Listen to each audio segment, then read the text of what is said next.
नमस्कार, मैं डॉक्टर रुचि सक्सेना, हिंदी विभाग, भारतीय विश्वविद्यालय। कल हमने आपको मनोवैज्ञानिक परीक्षण बताया था। आज हम प्रयोगात्मक अनुसंधान के विषय में आपको जानकारी देंगे। प्रयोगात्मक क्या होता है? प्रयोगात्मक अनुसंधान ही सबसे अधिक आधुनिक एवं वैज्ञानिक विधि है। इस विधि में हम कुछ चरों का अध्ययन करते हैं तथा उन चरों के प्रभाव डालने वाले अन्य चरों का नियंत्रित करते हैं।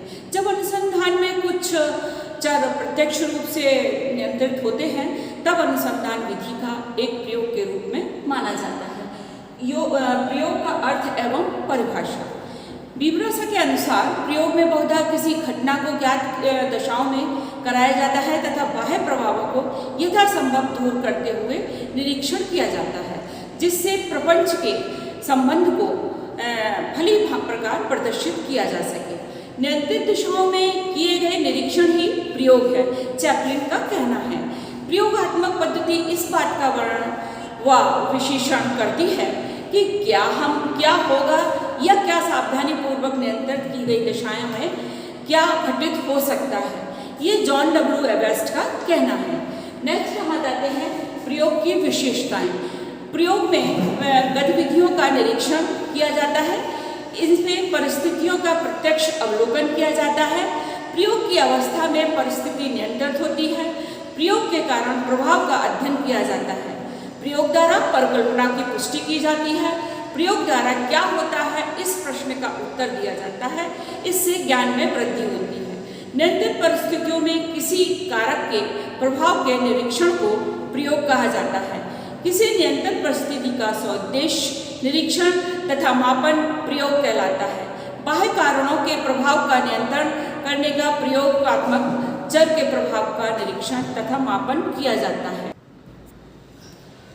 अभी आपने देखी विशेषताएं। अब हम बताते हैं प्रयोग का सोपान। प्रयोग के क्या क्या सोपान है, यानी क्या क्या चरण है।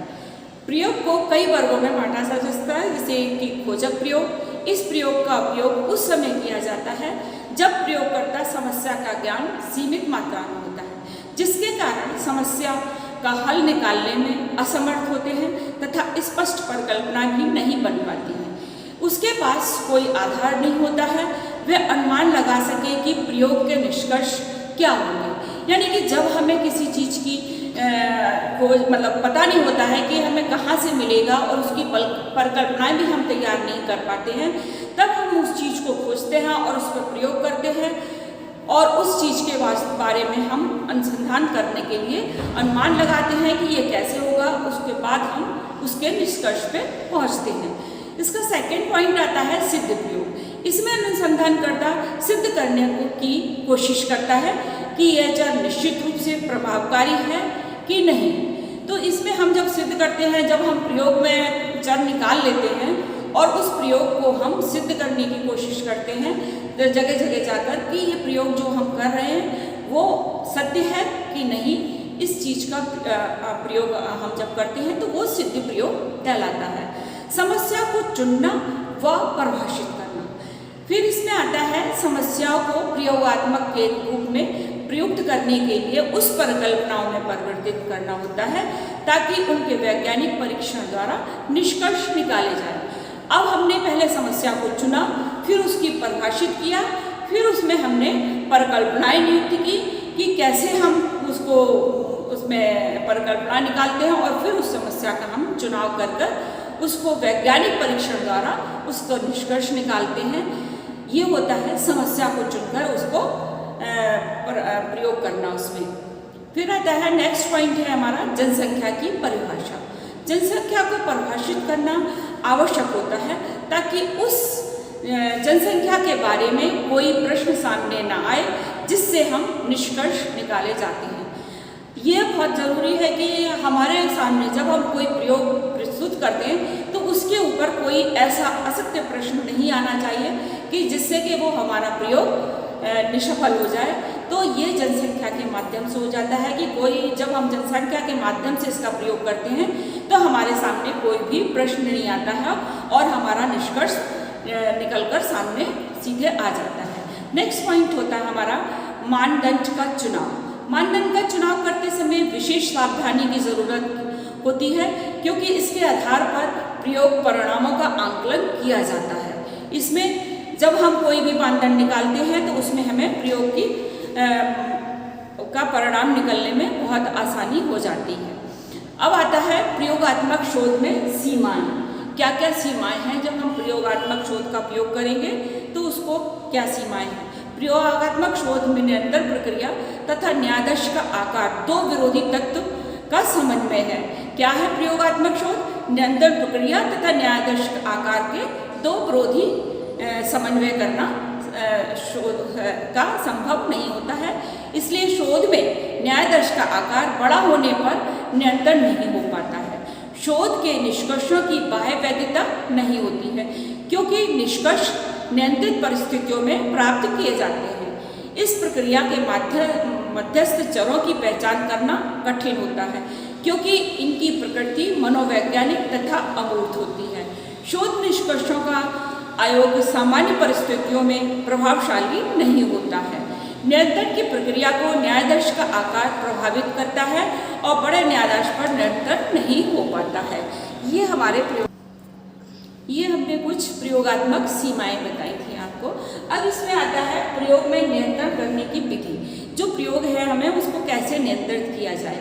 नियंत्रण कई प्रकार से किया जा सकता है। दूर करने की विधि जैसे प्रयोगकर्ता को यदि संभव हो एवं संबंधित चरों को प्रयोग से हटा देना चाहिए। उदाहरणार्थ यदि यह ज्ञात हो जाए कि प्रकाश अथवा ध्वनि आश्रित चर प्रभावित कर रहे हैं हमको तो हमें उसको अंधेरे को हटा देना चाहिए और ध्वनिमुक्त कमरे में चले जाकर प्रयोग करना चाहिए। आवरण विधि यदि प्रयोग के ऊपर कुछ ऐसा प्रभाव पड़ रहा है, कहीं से कोई आवाज़ आ रही है या लगातार कुछ हमारे व्यवधान आ रहा है तो उस आवरण को भी हम हटा सकते हैं और हम उसका प्रयोग दूसरी जगह जाकर कर सकते हैं। नियंत्रण समूह, इस समूह में किसी स्वतंत्र चर की प्रभावशीलता को किसी दूसरे नियंत्रण चर के साथ तुलना करके इसको हटाया जाता है। प्रयोगात्मक नियंत्रण, प्रयोग की मुख्य समस्या प्रयोगात्मक नियंत्रण निश्चित निष्कर्ष पर पहुंचाने के लिए यह आवश्यक है कि केवल स्वतंत्र चर ही क्रियाशील हो तथा अन्य चर राशियों पर नियंत्रण हो, सही व उचित निष्कर्ष प्राप्त कर सकते हैं। इसमें क्या होता है, नियंत्रण केवल स्वतंत्र चर ही हो। प्रयोगात्मक नियंत्रण में निश्चित निष्कर्ष निकालने के लिए एक स्वतंत्र चर होना चाहिए, इसमें कोई अन्य चर नहीं आने चाहिए, तब आपका निष्कर्ष सही निकलेगा। नियंत्रण चर की आवश्यकता, शोध कार्य नियंत्रण द्वारा परिस्थितियों में परिवर्तन करके उनके प्रमाणों का अध्ययन करता है और नियंत्रण द्वारा ही निरीक्षक वैज्ञानिक पद्धति बन सकता है। जो हमने निरीक्षण किया है वो नियंत्रण से ही वैज्ञानिक बन सकता है। नियंत्रण द्वारा भविष्यवाणी संभव होती है।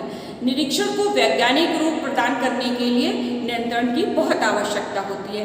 कहने का तात्पर्य यह है कि नियंत्रण से ही परिस्थितियों में इस प्रकार से अपने अधिकार में करना है, इच्छानुसार उन्हें परिवर्तन लाकर उन्हें प्रभाव में नियंत्रण करना ही हमारा प्रयोगात्मक अनुसंधान कहलाता है। इसके आगे कल हम आपको नेक्स्ट टॉपिक पे चर्चा करेंगे। Thank you.